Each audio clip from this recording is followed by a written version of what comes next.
Changamoto ya afya akili, yani changamoto ya afya akili ni hali inayompata mtu kushindwa kufikiri sawa sawa au kutenda sawa sawa. Nilishawahi kuzungumza na mtu mmoja alikuwa na changamoto ya afya akili. Kwanza hata ukimshauri huwa hashauriki yule. Unataka kumshauri anaonyesha dalili za kutaka kukuzuru wewe, unataka kumshauri. Kwa wale watu washauriki bwana. Yule nitakuwa muache tu mpaka mwisho wa maisha. Yaani hakuna tena ushauri kwa mtu aliyepata changamoto ya afya akili. Kwa hiyo mtu nitakuwa alinde akili yake kwa namna yote, kwa gharama yote ile. Hakikisha ukiona kuna dalili zote za yani mtu anataka kufuruga uwezo wako kufikiri sawa sawa, unatakiwa uondoke hapo mara moja. Yaani utafute njia yote uweze kuepukana na swala kama hilo. Sasa wewe kwa kuwa mtu kishapata ile tatizo ni vigumu sana kuja kupona, kwa sababu hata wale watu wao ukiwashauri wao washauriki. Yani hata kama anafanya jambo ambalo sio sawa sawa au kumshauri anakuwa hawezi kushaurika. Kwa hiyo ni changamoto. Bwana, kumbe bwana niwe kuchunguza kwamba tatizo mtu alipata changamoto gani. Ilikuwaje mpaka apate changamoto ya akili, au alipata changamoto gani iliyopelekea akapata tatizo la akili. Lakini uje kuangalia bwana, kumbe ni imani fulani hivi alijiunga nazo, imani fulani.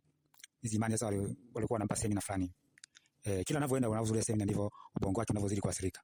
Mpaka alipomaliza zile semina zile akawa tayari kabisa ameharibikiwa, yani hata hawezi kufikiri sawa sawa kama mwanzo. Kwa ameshakuwa tena mbovu na hawezi tena kurudi katika hali yake ya kawaida. Kwa afya akili bwana inasababisha mambo mengi, kama nilivyokuambia, mtu alipata semina, kila siku alikuwa anahudhuria semina, basi ndivyo uwezo wake unavyokuwa dhaifu. Mwisho siku sasa anakuwa ameharibikiwa kabisa kabisa. Kwa ni imani fulani yeye kwa upande wake, ni imani fulani alijiunga nazo, basi zikapelekea afya akili. Unajua hata imani zingine za kishirikina nazo mtu anaweza akafanyia mambo ya kishirikina ukawa hivyo, lakini wengine ndio hivyo inapelekea yani wanapata tatizo la afya akili. Kwa afya akili bwana inatakiwa mtu uweze kuwa sawa sawa kabisa, ujitathmini, ujione kwamba uko sawa ili uweze kufanya mambo yako vizuri. Maana afya akili ikiwa imevunjika, kama hata kazini hutaweza kufanya kazi sawa sawa, utakuwa na kazi yako wewe utakuwa pale ni kuvuruga utendaji wa kazi tu. Kwa hiyo afya akili ni muhimu sana. Sasa kama unashindwa kufanya kazi, wewe kazi yako ni kuvuruga tu, kazi yenyewe unavuruga, labda unasababisha migogoro kazini, kazi inashindwa kufanyika. Mtu unasababisha naye uko unafanya naye mgogoro au unamletea fujo, labda akaona kwamba wewe una tatizo la afya akili, hata hajakushtaki, hakuna kitu ambacho kinaweza kufanyika kwa sababu anajua kwamba una tatizo la akili. Sasa yeye hawezi kukushtaki kwa sababu wewe tayari unajulikana na tatizo la akili. Sasa atakushtakiwa namna ipi? Kwa sasa umeshavuruga kazi, hakuna tena uwezo wa kufanya kazi, umeshinda. Kwa kumbe afya akili itakuwa ilindwe kwa gharama yote ile. Hakikisha kwamba ubongo wako unafikiri sasa. Ukiona kuna viashiria vya akili yako kuvurugika, takiwa uchukue hatua ambazo zitakusaidia kuepukana na tatizo hilo. Changamoto ya afya akili, yani changamoto ya afya akili ni hali inayompata mtu kushindwa kufikiri sawa sawa au kutenda sawa sawa. Nilishawahi kuzungumza na mtu mmoja alikuwa na changamoto ya afya akili. Kwanza hata ukimshauri huwa hashauriki yule. Unataka kumshauri anaonyesha dalili za kutaka kukuzuru wewe, unataka kumshauri. Kwa wale watu washauriki bwana, yule nitakuwa muache tu mpaka mwisho wa maisha. Yani hakuna tena ushauri kwa mtu aliyepata changamoto ya afya akili. Kwa hiyo mtu nitakuwa alinde akili yake kwa namna yote, kwa gharama yote ile. Hakikisha ukiona kuna dalili zote za yani mtu anataka kufuruga uwezo wako kufikiri sawa sawa, unatakiwa uondoke hapo mara moja. Yani utafute njia yote uweze kuepukana na swala kama hilo. Sasa wewe kwa kuwa mtu kishapata ile tatizo ni vigumu sana kuja kupona, kwa sababu hata wale watu wao ukiwashauri wao washauriki. Yani hata kama anafanya jambo ambalo sio sawa sawa au kumshauri anakuwa hawezi kushaurika. Kwa hiyo ni changamoto. Bwana, kumbe bwana niwe kuchunguza kwamba tatizo mtu alipata changamoto gani. Ilikuwaje mpaka apate changamoto ya akili, au alipata changamoto gani iliyopelekea akapata tatizo la akili. Lakini uje kuangalia bwana, kumbe ni imani fulani hivi alijiunga nazo, imani fulani. Hizi imani sasa walikuwa wanampa semina fulani.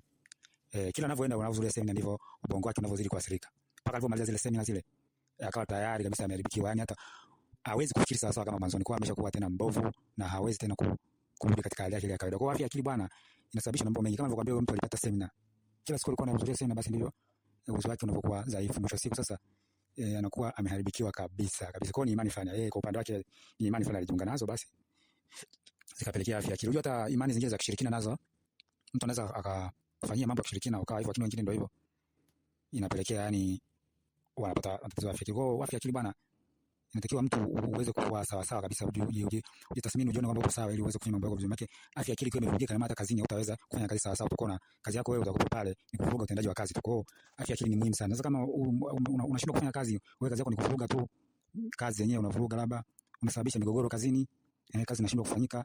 Mtu unasababisha naye uko unafanya naye mgogoro au unamletea fujo, labda akaona kwamba wewe una tatizo la afya akili, hata hajakushtaki, hakuna kitu ambacho kinaweza kufanyika kwa sababu anajua kwamba una tatizo la akili. Sasa yeye hawezi kukushtaki kwa sababu wewe tayari unajulikana na tatizo la akili. Sasa atakushtakiwa namna ipi? Kwa sasa umeshavuruga kazi, hakuna tena uwezo wa kufanya kazi, umeshinda. Kwa kumbe afya akili itakuwa ilindwe kwa gharama yote ile. Hakikisha kwamba ubongo wako unafikiri sasa. Ukiona kuna viashiria vya akili yako kuvurugika, takiwa uchukue hatua ambazo zitakusaidia kuepukana na tatizo hilo. Changamoto ya afya akili, yani changamoto ya afya akili ni hali inayompata mtu kushindwa kufikiri sawa sawa au kutenda sawa sawa. Nilishawahi kuzungumza na mtu mmoja alikuwa na changamoto ya afya akili. Kwanza hata ukimshauri huwa hashauriki yule. Unataka kumshauri anaonyesha dalili za kutaka kukuzuru wewe, unataka kumshauri. Kwa wale watu washauriki bwana, yule nitakuwa muache tu mpaka mwisho wa maisha. Yani hakuna tena ushauri kwa mtu aliyepata changamoto ya afya akili. Kwa hiyo mtu nitakuwa alinde akili yake kwa namna yote, kwa gharama yote ile. Hakikisha Ukiona kuna dalili zote za yani mtu anataka kuvuruga uwezo wako kufikiri sawa sawa, unatakiwa uondoke hapo mara moja. Yani utafute njia yote uweze kuepukana na swala kama hilo. Sasa wewe kwa kuwa mtu kishapata ile tatizo, ni vigumu sana kuja kupona, kwa sababu hata wale watu wao ukiwashauri washauriki. Yani hata kama anafanya jambo ambalo sio sawa sawa au kumshauri, anakuwa hawezi kushaurika.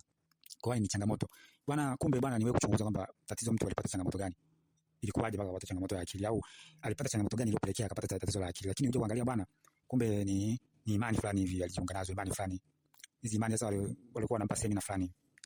Kila anavyoenda unavyozulia semina ndivyo ubongo wake unavyozidi kuathirika.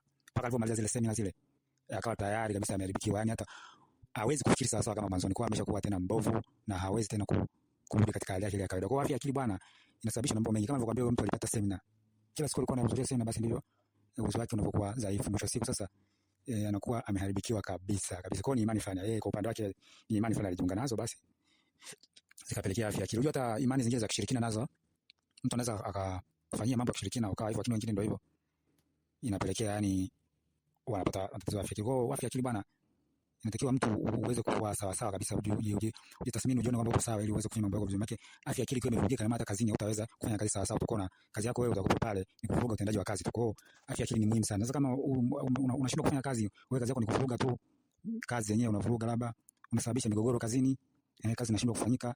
Mtu unasababisha naye uliokuwa unafanya naye mgogoro, au unamletea fujo, labda akaona kwamba wewe una tatizo la afya akili, hata hajakushtaki, hakuna kitu ambacho kinaweza kufanyika, kwa sababu anajua kwamba una tatizo la akili. Sasa yeye hawezi kukushtaki, sababu wewe tayari unajulikana na tatizo la akili. Sasa atakushtakiwa namna ipi? Kwa sasa umeshavuruga kazi, hakuna tena uwezo wa kufanya kazi, umeshinda. Kwa kumbe afya akili itakuwa ilindwe kwa gharama yoyote ile. Hakikisha kwamba ubongo wako unafikiri sasa. Ukiona kuna viashiria vya akili yako kuvurugika, lakini uchukue hatua ambazo zitakusaidia kuepukana na tatizo hilo. Changamoto ya afya akili, yani changamoto ya afya akili ni hali inayompata mtu kushindwa kufikiri sawa sawa au kutenda sawa sawa. Nilishawahi kuzungumza na mtu mmoja alikuwa na changamoto ya afya akili. Kwanza hata ukimshauri washauriki yule. Unataka kumshauri, anaonyesha dalili za kutaka kukuzuru wewe, unataka kumshauri. Kwa wale watu washauriki bwana, yule nitakuwa mwache tu mpaka mwisho wa maisha yake. Yani hakuna tena ushauri kwa mtu aliyepata